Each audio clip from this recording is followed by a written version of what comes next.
And welcome back. In this lecture, I want to walk you through a case study, exciting, real data, real life stuff. I'm really into research.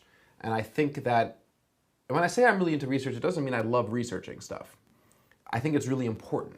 It's hard work, it's tedious, it takes a lot of reading, and there's a lot of more fun things you could be doing with your time, granted. But research helps generate better advertising campaigns. Research helps you really advertise with intelligence. And creative people tend to not like research. Maybe they find it's too conforming, or their artistic license might be quelled or might be hurt, or they might not have as much creative freedom. But research is really, really important. And there's no more important place for research than when it comes to writing sales copy. Remember that we're here to make a profit. We're here to be salespeople in pixels, salespeople in a digital landscape. And salespeople who really are profitable, and you could take lessons from the direct mailers from way back in the 20s, and some of my, not to go into my advertising idols too much right now, but Claude Hopkins and Albert Lasker from the 20s, 30s, and 40s, and then David Ogilvy in the 50s and 60s. If you read up some of their books, I highly recommend reading Scientific Advertising by Claude Hopkins, read My Life in Advertising by Claude Hopkins, read The Man Who Sold America, which is the biography of Albert Lasker, who was Albert Lasker is really considered the father of modern advertising. David Ogilvy, Confessions of an Advertising Man.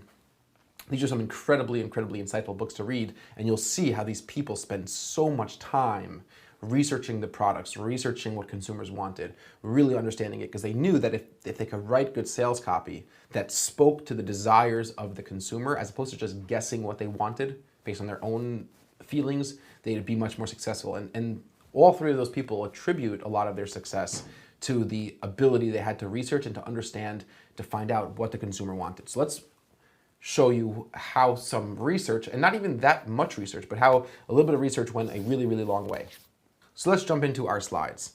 First of all, what you're seeing here is two ads, and we'll get more into these images a little bit later on. I blurred out a little bit here for the sake of protecting the identity of our client, but it's a medical company, and the top ad was the original ad.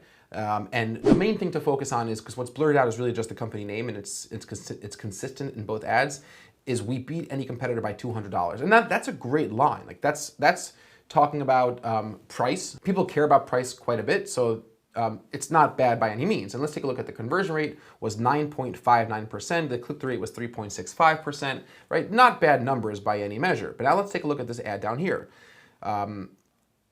Clearance sale up to 70% off. That line we've tested, and we saw that it did not make much of a difference between that and will beat any competitor by $200. But here's the main difference: all lightweight models on sale. And in the description, all of our ultra lightweight oxygen tanks are on sale, limited time only. The battery will last all day, right? These are the main differences, talking about battery power and talking about the lightweight models. And if you look at conversion rate, our conversion rate is 24.33% and click-through rate is 6.3%. So the click-through rate almost doubled. The conversion rate more than doubled, almost tripled, right? That's incredible. And of course, you're not going to typically see results like this, but this is why it's a case study. This is why it's worth talking about, because the only way we were able to accomplish this was with some research. So just briefly, this was a client who sells medical devices online, quite a large ad spend. We're actually managing 6 different accounts, 3 Google Ads accounts, 3 Bing accounts, spending a lot of money. The way this business works is 90% of the leads call to speak with a specialist. So they run a call center, they run a number of call centers. The sales team is then responsible for selling the product. So there's no e-commerce, no sales happen online, no one's checking out and buying a product online, and there's around 15 salespeople per company, and it changes here and there. So we got this client, and the client told us that the most important thing for this business, and the thing that their customers care the most about, is price. Because we have a lot of conversations with our clients up in the beginning when we bring on a new account, and the client repeatedly told us that price is the most important factor. Customers care about price, which is why we went to write ads that talked about 70% off and will beat any competitor by $200 and these other types of deals, which were all true, and they worked, and it was a profitable campaign, sure. But we're always hunting for more profit. That's what we want to do. Squeezing more profit, get better over time. That's our job. That's what clients hire us to do. So we decided after a few months saying, hey, your salespeople are taking phone calls. We're generating, I don't know, 50, 70, 150, 250 leads a day in some cases. And your salespeople are on the phone all day long with your customers. The client, we love you and we appreciate your feedback, and we literally had this conversation with them saying, it's possible that you're overlooking something that the salespeople are catching, and we should really communicate directly with the sales team to ask them some questions. And they were totally on board with that. They're like, absolutely. So like I said, we scheduled these interviews and we started developing a matrix of questions. It's worthwhile to study some market research techniques because these questions were written with proper principles of surveys and conducting these surveys. And we got on the phone with each of the salespeople. You're just seeing here a sample of the salespeople, and we asked them some pre-prepared questions. Every single person got the exact same questions. And some of them were, are leads typically buying for themselves or for a patient, friend, significant other? It was important for us to know, are people buying these medical devices for their parent or for themselves? Because that would change how we want to market. How often do people ask about insurance coverage? These are just a few of the questions we ask about how important price is to people. Are you proactively using any specific sales techniques on your phone calls? We wanted to maybe, and actually we went in and helped train these salespeople close better over the phone, close more deals, which was pretty cool. And most of the salespeople were saying that they're not employing any specific techniques in selling, which was a big mistake. But then we asked them a really, really important question. What product features seem to be the most important features to your customers? And the answers were pretty amazing. Every single salesperson we asked said the same two things: weight and battery life, how heavy the unit was and how long it lasted. And there were other potential features like the warranty, the colors, shipping speed, return policy, price. Only one salesperson said price was in the top most important factors, which meant that while price was a strong consideration, the client wasn't wrong, it wasn't the strongest consideration. People would rather pay more for a lightweight unit, one that had long battery life. Those were the features that they were really on the hunt for. But again, remember that the client told us that the price was really the one and only thing the customers really cared about. But these interviews that we conducted were extremely valuable time spent, and I'm going to show you how we actually put that, we translated what we did into value. But first we had to go and now put this research information into action. We had to put it into action because now we learned something that we didn't know. We had these interviews and we understand that battery life and weight are the most important features and factors for a customer as told to us by the salespeople themselves. So now let's go take a look at these ads again. The second ad incorporates what we learned. We talked about a battery that will last all day, and we talked about our lightweight models. The word lightweight and battery power does not show up at all in the previous ad. A 9.59% conversion rate, 3.65% click-through rate versus a almost triple the conversion rate, and a much higher click-through rate, which is the main factor to look for, because conversion rate could also have been to factors in the landing page that we changed. We also changed copy on the landing page to reflect our battery power and the lightweight units that we sell, so that the conversion rate reflects changes made on the landing page. But click-through rate is just a metric based on impressions and clicks of your ad. So we see the click-through rate, CTR, almost doubling, which is just a function of the actual ad itself and what we wrote in the ad. Now, if you're an agency or you're managing campaigns for a clients who pay you to do good work for you, or if you work at a company and you're learning for your company, or you just do this for yourself, it's important to not only see these good results, but you have to be able to verbalize these results. And we not only verbalize the results, but also show the client or show your boss or show the company that you're doing this for what an increase in click-through rate or conversion rate really means for your business. And it solidifies that relationship with them, and it also concretizes, it makes it much clearer exactly the monetary financial gain that your research and then your A/B test and your implementations actually produced for the company. So we put this together in a spreadsheet. I'm going to give you a template like this. I'm going to share this with you. I'm going to give you this resources in the resource section. I'm going to give you this Google Sheet template, and you could use it to plug and play your own numbers and to show your own clients exactly how this works, or exactly the performance improvements, what it's done for the business. So what does all that research mean? So we created a spreadsheet, and again, I'm going to give you this template. So the original copy, we base it on cost per conversion. The original copy had a cost per conversion of $58. The new copy had a cost per conversion of $39. And this might be slightly separate date ranges than what we were looking at in the previous slide. The numbers might be a little bit different.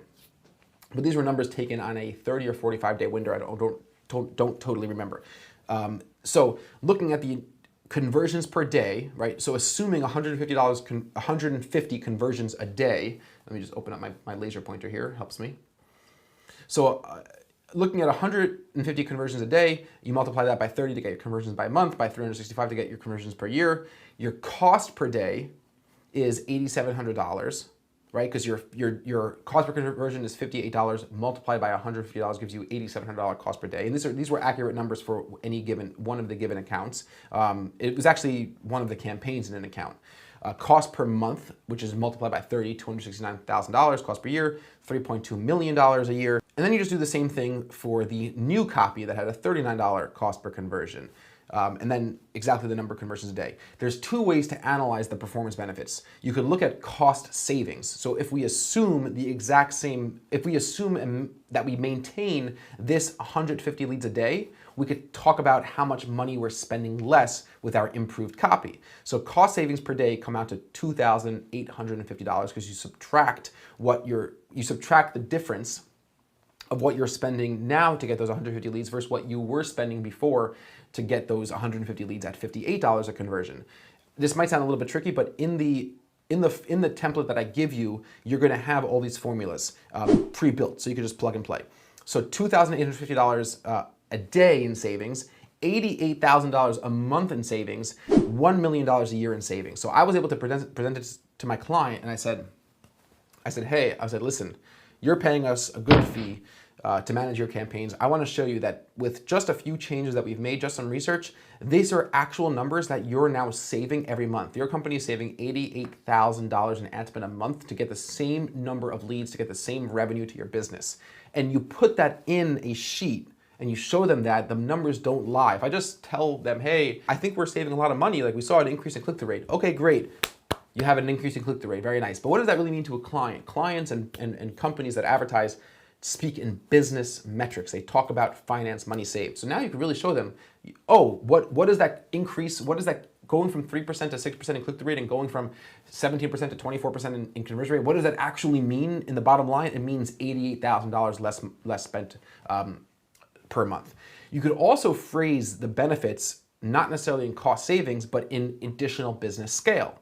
So if you want to assume that we'll spend the same amount of money, right, we'll continue to spend that $8,700 a day or $5,850 a day in the new copy, with the new copy, we could calculate based on this very simple formula how many additional leads we'll generate. And if you want to take it one step further and tell your client exactly how much money in revenue or in profit you're going to get with this increase in leads, you could just simply take that 2,265 number, or the whatever number of leads you're going to generate in addition per month, and multiply it by your average profit per lead, for example. So let's say we know 2,000. So we have 2,265 new leads with the same level of spend. And let's say for this client, your average profit per lead is $150. So you multiply 2,265 by 150, and you're going to get 339,750. Okay, so you're going to have $339,750 in additional spend. So you could phrase it as 88 grand saved over 30 days, or 339 grand made over 30 days with an additional 2,000 and change leads. So cool stuff, right? So you show that research, and you all of a sudden see clearly how incredibly effective your results were, and that all came from myself and 3 colleagues sitting down at the conference room table, which is right over that wall over there, getting on the phone with 15 salespeople, 15 salespeople, I guess, right? 15 salespersons, 15 salespeople, 15 salesmen and saleswomen, and asking them some basic questions about the business. So it's really cool stuff, I think. I hope you think it's pretty cool stuff too. And I hope you use this template really, really well, and I hope it helps you increase your business, and I hope it helps you increase the relationship you have with your clients, and I also hope it helps you visualize your own, if you're advertising for your own business, this will help you see the results of what might look like even minor changes and minor increases in performance. So research, best practices in ad writing. I look forward to seeing you guys very soon in the next lecture.